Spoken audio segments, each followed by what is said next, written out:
fez um tempo desde eu gravei outro vídeo. Eu tô saindo da minha academia agora, sexta-feira. É o edifício principal do academia aqui, ó. E a bandeira e as armas. É assim, eu tô andando para pegar o trem e viajar 1 hora para minha cidade, onde eu moro, em Providence. Eu tô aqui na frente, United States Coast Guard Academy, e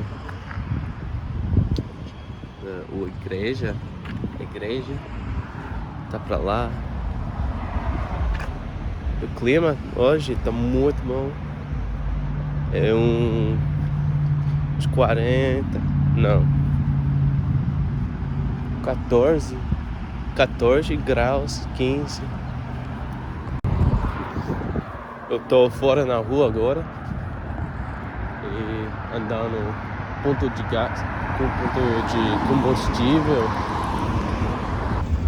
Eu fui caminhando e uma amiga minha me levou pro carro e agora estou aqui. O caminho em pé é 25 minutos, sei lá, mas durou 10 para mim. E esse barco aqui é o Eagle, o navio treinamento da academia.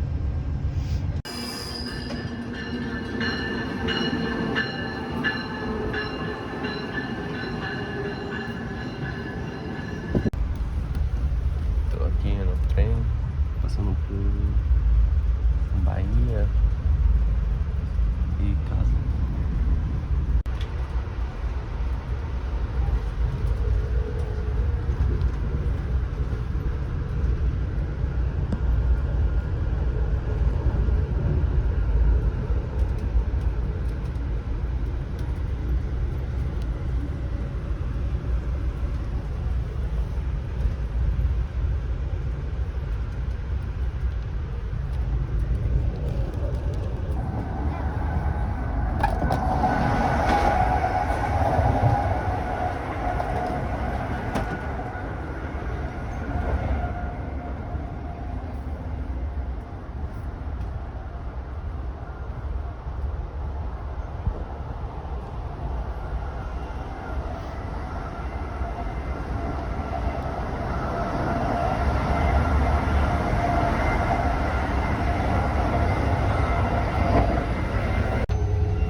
I'm so sorry.